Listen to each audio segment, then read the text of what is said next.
Hi, my name is Tanner and this is Claridge Leather. So this video is all about installing a turn lock. A turn lock is a nifty little piece of hardware that can serve as a good closure for the top of a bag when you aren't feeling up for doing a zipper. Zippers can be kind of intimidating, so that's why I first picked up the turn lock and found that it was a really nice way to go. It's kind of a classy little thing and it's also a very secure closure. So in this video we're going to go from start to finish installing this turn lock on the top of this bag. So let's get to it. So I get this turn lock kit from Buckle Guy, so I'll put a link in the description where you can find that if you want. It comes in three main parts. So this is sort of the male piece and the female piece, and these are installed in the leather of the bag. Male piece goes through and then it turns 90 degrees to lock it in place. So it makes for a pretty secure closure at the top of the bag. And then the third piece is this little backing plate, and it goes inside behind a piece of leather, and these prongs go through and then they get bent out to the side to hold this in place. As far as the tools that we'll need for this, I like to have a little scratch-awl on hand, a little tiny screwdriver for the little Phillips head screws that are in this piece.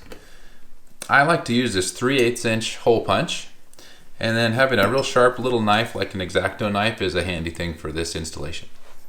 If you happen to watch the other video where we made this tote bag, we made a rolled edge at the top, but we only rolled that top edge over about 3/4 of an inch. So when I install one of these turn locks into a bag, I actually do it more like 1 3/4 of an inch at the top. I fold this over, and that gives me enough room to fully install the turn lock within that rolled edge. So a couple things before we get started. On this bag you can see that I sewed both the top and the bottom of this rolled edge on the front panel. On the back one, however, I've only sewn the top, and that's for a good reason. And I've actually just tacked this down with glue on both sides but left it open in the middle. I like to do that. It just gives me access for installing this rear piece, the male piece, into the back, because it's going to go only under this rolled over flap. It's not going to go clear through to the back side. So after we install this back piece, then we'll sew along the bottom edge, but don't forget to save that until the very end. So now this piece with the hole through it is going to go in the front panel.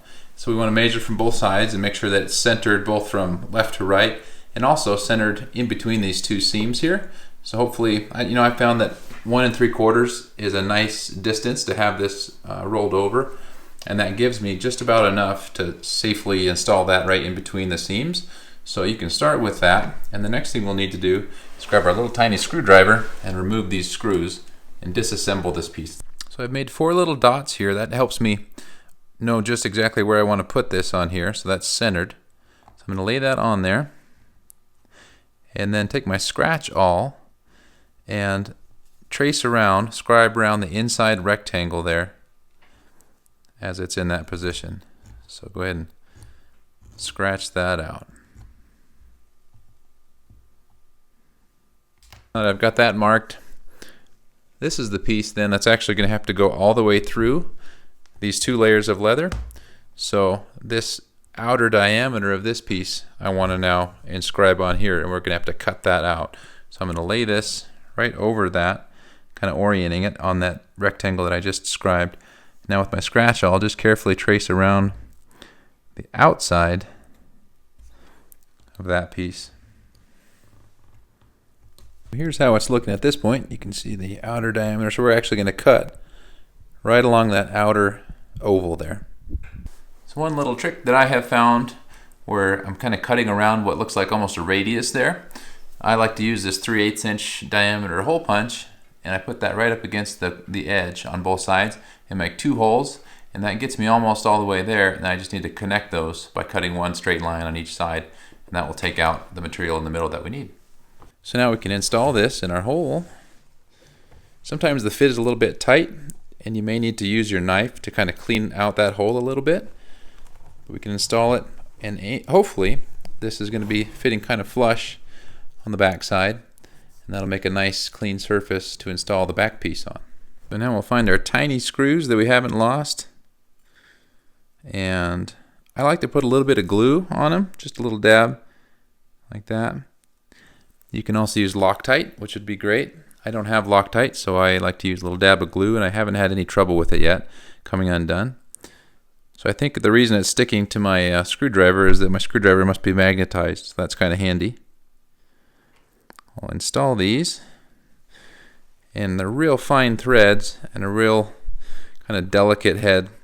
So you want it snug, but you want to be careful not to strip those out. Now that we have this front piece installed, we'll take our back flap. We're going to fold these right together so you can see through this little window right to the back piece, and we want to scribe that inner rectangle onto this back flap here.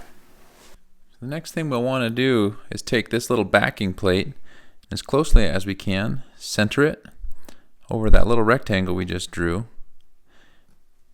Now we want to scribe inside these little rectangles, kind of mark where those slots are. The next thing we'll do is actually take our X-Acto knife and slice those two little slits. I'm going to put this piece of plastic behind there just to save me from making a mistake and going all the way through to this side. That would be a big bummer. So now that I got that back there, we'll just make one slit carefully on each of those. So if this looks like it has a little mound of leather here, it's just because I did add a thin piece of leather at the time that I glued it, because after I skived this full rolled edge, it just felt a little bit thin, so I added a little backing piece there. So now we'll take this little guy and slide it underneath, and we're going to slide these prongs in those slits we made. And then this backing plate is going to go on top of those prongs. And the next thing we need to do is just fold these over so that it catches the back side of this leather. So I'll flip it back like this, and then just carefully bend those out 90 degrees. So that's kind of the full installation of that back piece. So if we did everything right, now we'll take our front piece and lay it right on. This turns 90 degrees and we lock. Well, we installed a turn lock. I think that turned out pretty well. If you have not yet watched the video about how we make a tote bag from start to finish, you can click here and watch that video. So I'll see you on the next video. Thank you for watching. I'm gonna go ahead and stitch along the bottom here and then call it a night.